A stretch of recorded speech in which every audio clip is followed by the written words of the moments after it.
J Dilla is one of my favorite music producers of all time. I just love his drums. I love his sample chopping. I just love his technique. So in today's video, I'm gonna show you all how you can achieve that J Dilla swing or that drunken drum kind of just bounce. You know, that bounce that I always talk about, you know? Let's get into the video. Music producers, what's up and welcome back to another video. It is me and they call me Heat. I'm a music producer of over 15 years and on my channel here, I show producers how to make some of the best boom bap hip hop style beats. One of my favorite Dilla beats is from his album called Welcome to Detroit, and it's called Come and Get It. It's him and Elzhi. Shout out to Michigan. I'm from Michigan. The reason that I like that beat and the reason that, you know, it resonates with me as much as it does is because it's not the first Dilla beat that I heard. It's just one of the first Dilla beats where I was like, yo, if this is his earlier stuff, like this is crazy, because what a lot of you are hearing right now is like after Welcome to Detroit. Welcome to Detroit was an album that he put out when it was his first album when he was signed to a label. So anyway, Come and Get It has this sort of like crazy drum pattern. It's like off kilter, like the kick is like coming, but it just comes just slightly later. The snare hits a little early, sometimes a little late. And that's essentially that drunken drum pattern or drum style that he has. Questlove talked about it in one of his interviews where he said, sounds like a 3-year-old is playing the drums. I mean, if it sounds good, great, you know? And Dilla made it sound very good. So let's start with the drums. Let's start with how did he achieve that sound? Like, what did he do? How can I achieve that myself as a music producer? How do I get that same type of style? So I have some sounds here, a hi-hat, I have a kick, snare, and a bass. And this bass is just one note. It's literally just a one-shot note, and all I did was turn a crossfade up till I found a point to where it sounded good. And it just continues to repeat. Now, if I turn this off, that's all it is. But if I turn my crossfade up, you know, at 36%, it sounds like this. So it sounds like like I said, a repeating sound. So you get that, play the notes longer. This style of J Dilla is more humanized than it is swing, I guess. Let me break this down. There's an option in FL Studio for you to have swing. I can essentially use this knob here and turn this up, down, you know, and that'll give me more swing. So I'm gonna do like a basic drum pattern and let you kind of hear what the computerized swing sounds like. All right, so that's with no swing at all, right? I'm gonna play it and I'm gonna kind of turn the swing knob up until we get to 100% so that you can hear what swing does or what the swing knob actually does and how it's, let's just see what it sounds like.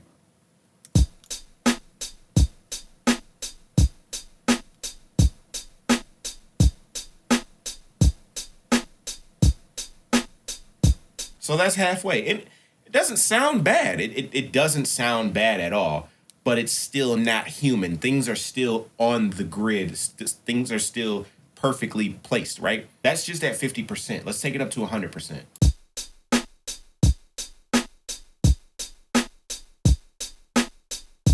Now that's at 100%. Now you can hear the kick is a little late. The hi-hat is just slightly off a little bit, but that's all of the notes together. That's not one hi-hat is on, one hi-hat is off, the next one's a little on, and the next one's This is all, everything's on the grid, and FL Studio or your DAW is kind of shifting the notes just slightly, right? So now we see what the swing knob can do and the possibilities of the swing knob. You can get it. It just kind of takes things off a little bit, gives a little boom, boom, you know what I mean? So yeah, it's okay.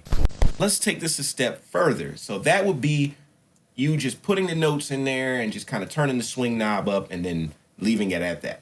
Perfectly fine. That's okay. There's nothing wrong with that if you don't know how to, you know, get the proper swing, proper humanly swing, right? Now, what if we lay this thing down by me just using my keys or my pads and we don't have any quantize on it at all?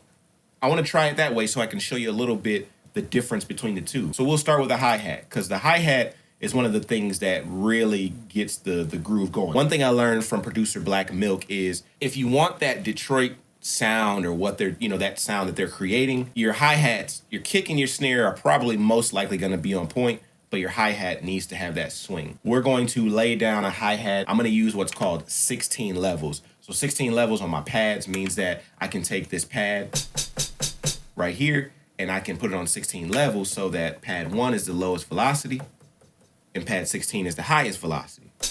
What we're doing essentially is we're trying to emulate a drummer, and that's what Dilla was doing, is he was trying to do what a drummer would do, but he was actually wowing the drummers with his drum programming. So let me show you a little bit of what I mean by this.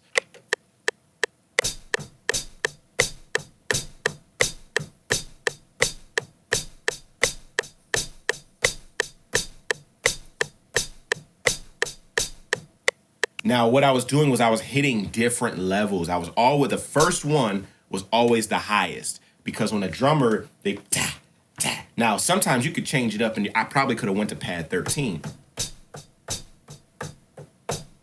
Because a drummer always isn't gonna hit it at 100% velocity. Every 1 in 3, I'm hitting pad 16, which is the highest note.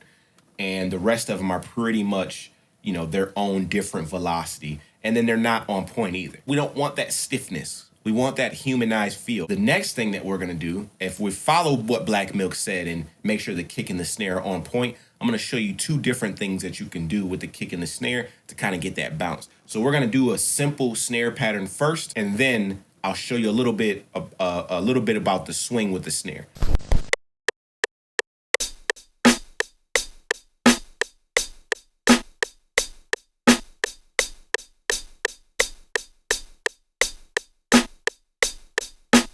Now you hear that turnaround, how that first hi-hat is just like a little off. That's because if you're looking here, the first note is nudged over 14 notches. So that means it's moved over 14 steps.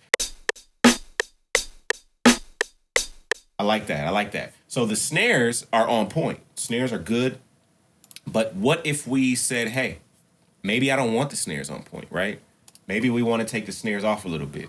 You can get creative. You can either play it out how I did it and not quantize it, or we can do it like this. We'll keep the first one on point, but the second one we'll kind of nudge it over a little bit. So we'll hold shift and do the left arrow maybe 3 or 4. 1, 2, 3, 4.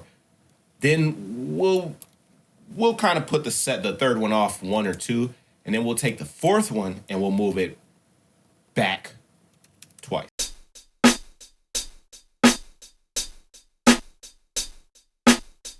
So once we get the kicks in, you're really gonna feel that snare. And that's a little bit about the swing that Dilla was creating. Really quick, y'all, if you are feeling what you're seeing so far and you like this and this has helped you in any type of way, please go down below right there and just hit that thumbs up button. Just hit that like for me. Let everybody know that you're feeling this video, you got some value from this, and they probably will give value too.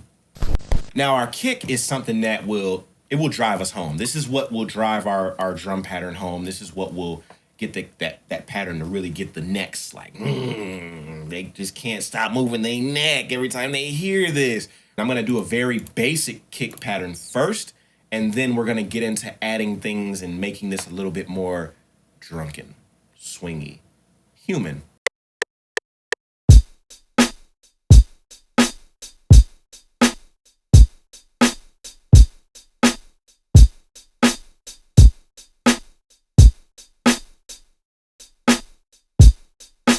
So what I've done now is I've laid the kick pattern down and I quantized it. So all these kicks that are here, this is all quantized. And this is just the normal boom bap, boom, bap, boom, bap. That's what boom bap essentially is. How can we make this a little bit more human now? Okay, we have a boom bap pattern. We don't have it quantized. But now let's say we do quantize it, and we want to follow that Black Milk ideology of quantize your kick and your snare, the hi-hat should be off. Okay, cool. Let's add what's called ghost notes in.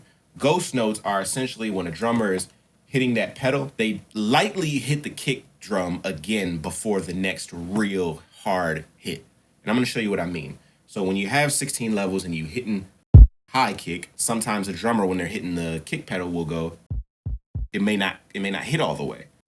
Or, you know, they may hit it together, but sometimes it's gonna be like, or majority of the time it's gonna be, that's essentially how a drummer would do it. So when I think of drums, as I always say this, and I've been saying this even during this video, is that I always think of my drums like a drummer. This is how Dilla thought of his drums.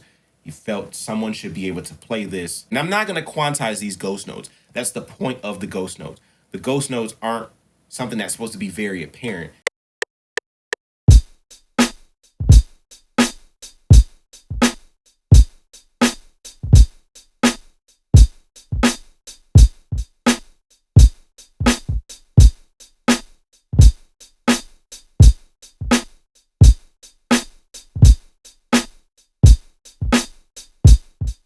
I like that. I like that. That's pretty dope. And I like the swing. I didn't have to use a swing knob to get that feel. I got that feel on my own. So you can use the 16 level option, or if you're looking here and you see these velocities here, that's essentially the equivalent to the drummer, and they're lightly kicking that kick pedal. That's a lighter velocity. Velocity is just how hard you hit something. So if you think of a hammer in your hand and you hit a table and you hit it real hard and it makes a mark, that's 100% velocity. But if you lightly tap the table with the hammer and it just maybe scratches it or doesn't do anything, that's light velocity. So these are different techniques and different ways that you can achieve that swing like J Dilla. You can have that drunken drum feel like J Dilla. Don't quantize your hi-hats. Or if you do, use velocity. I have this sample here.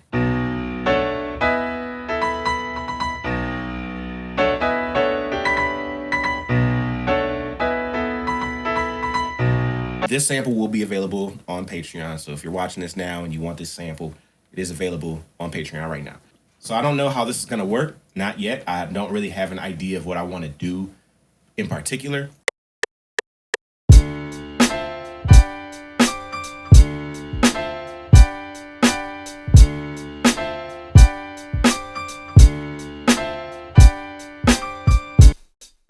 All right, I mean, something simple like that.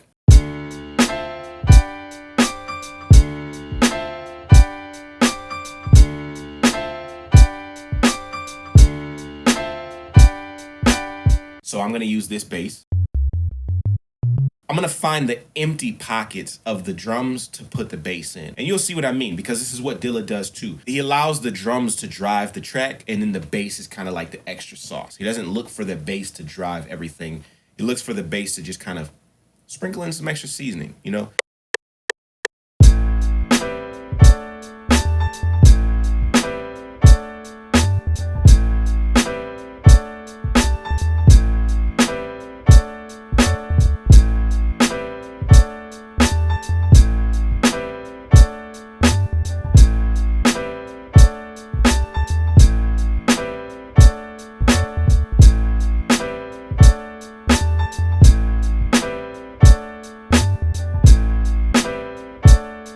So a couple notes are off, but you know, that's nothing but just fixing a couple things. But for the most part, you can see what I was trying to do is I was trying to find the empty spaces where the bass could fit and speak. With beat making, it's kind of like a conversation, you know. The kicks have to have something to say. The hi-hats have to have something to say. The bass has to have something to say. The sample has to have something to say.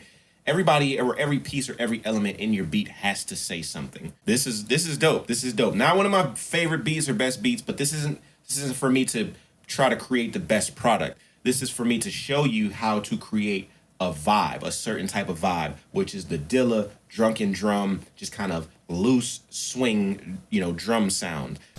So after watching this video and just kind of picking up on some of the techniques that you can use in your beats, what's your favorite technique that you learned from this video today? What's the technique that you picked up that you didn't know about prior to watching this video? Leave it down below in the comment box, and yeah, let's talk about it in the comments, all right? Now, if you liked what you saw today and you want to learn more about this, or just kind of work with me personally to figure out how to do this thing, or if you just want to just learn from me in general, hey, join the Boom Bap Mastermind. It is monthly. Every single month we have a 2-hour call every month. I'm on that call and we talk about whatever it is that you want to talk about music production wise. And if you want to bring your beats to the call so we can critique them, we can help you with mixes, we can help you with structure, we can help you with just anything music production related, whether it's marketing, anything like that. Join us on our Boom Bap Mastermind every single month at patreon.com/TheycallmeHeat. And until next time, thank you for watching, everybody. I'm up out of here. Peace. Go create.